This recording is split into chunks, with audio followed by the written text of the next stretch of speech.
across the globe. Aaron Akerijola joins us. Good morning, Aaron. Yeah, good morning to you. Yeah, good morning to you, Doctor. Good morning to you, Rufai. Good morning, Aaron. Let's get it started with the ugly incident that is still ongoing as we speak in in Libya. It's unfortunate what is actually going on right now because the Super Eagles, like we all know, were on course to play Libya for the second leg in the doubleheader when they played in Nigeria on the 11th and they were supposed to play tomorrow being the 15th.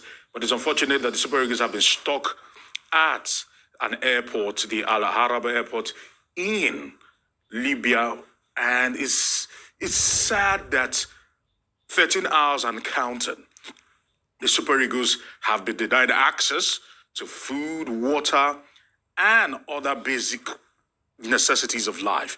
Communication has been limited. You can actually see some of the Libyan officials there barricading the door and the gate because the Nigeria Football Federation have confirmed that, in all fairness, they try to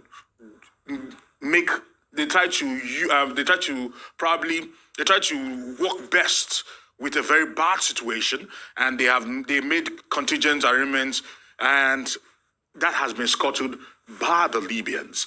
It's unfortunate what is happening. We'll still be talking about that in details, but in the meantime, captain of the Super Eagles tweeted this morning, and this is what he had to say about that particular incident. Of course, in his first tweet, he spoke about the fact that they diverted our plane from its original destination once we started descending into Libya through their government's instruction. Once we landed, they kept us in this abandoned airport for over 12 hours, and now without any provision. Moving on, of course, he went on to say that even our pilot, who is Tunisian, who was locked in a hostage, came back hours later. He was told in every nearby hotel that they would only accept him alone and none of the Nigerian air crew members. Are we still talking about international football? Still pressing it further, this is what Victor Boniface tweeted. He said, being at the airport for almost 13 hours, no food, no Wi-Fi, nowhere to sleep. Africa, we can do better. Or rather, Africa, we can do better. Okay. I spoke to the media head of the Nigeria Football Federation, Ademola Olajire, in a phone conversation. This is what he had to say about what is happening. We're still here at the local Al-Habrak International Airport, where Nigeria's chartered aircraft was verted last night. We were expecting to land in Benghazi, but just as the Berlin jet aircraft was making his approach, was diverted to this local airport. And we understand it is only for high operations. And so we are still here. We did not see anybody from the Libyan Federation. We are abducted here and there by their security operatives. We made arrangements in the Nigeria Football Federation for vehicles and a hotel in Benghazi. But before that, we were diverted to this local airport, which is 3 hours from Benghazi. It has made things very difficult. So we're still here. And the players have resolved not to play the match again. And we're making arrangements to fly back to Nigeria. That's the present situation. All right, that's the present situation. Al Arbak Airport holding the Super Eagles hostage. It's unfortunate this is happening. Now, as I just press further, this is not an isolated incident, and this is something CAF will need to address. Because back in 2022, Rufai, Eyimba International of Aba were also in a similar situation.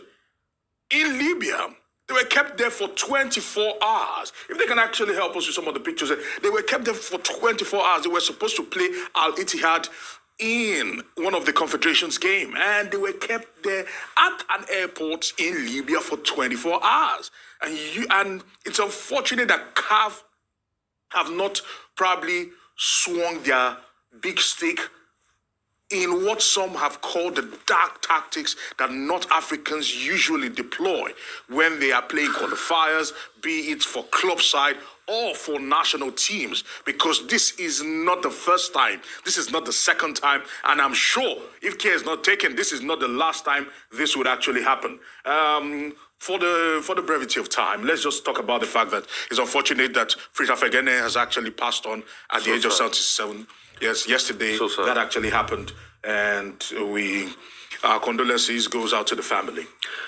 I think if CAF wants to be fair, a lot needs to be done as regards this. Because like you said rightly, I mean, this thing has been on since the days of JS Kabilis of this world, that delayed tactics. I think I particularly remember on the route to Shooting Stars in 1996 getting to the final of the CAF Champions League. I knew what they went through when they had to play those countries, from North Africa. And even the deplorable conditions when they played the final, the second leg of the final in Egypt in Zamalek, where they finally lost on penalties. You remember the MKO's famous story also? When he had to go to, I think, East Africa, that he had to drive the bus himself and all of that. And he also had to go for a meeting that night. So, please, something needs to be done by CAF. And this rubbish cannot be allowed to continue. This is a total eyesore. This is a sad day for African football. And I think we should stage a walkout of that game. And CAF must. Another thing we should is, I'm going to call the likes of Amadou Pinnick into this morning. Amadou Pinnick holds a great position in FIFA. He should be able to prevail over his friend that heads CAF.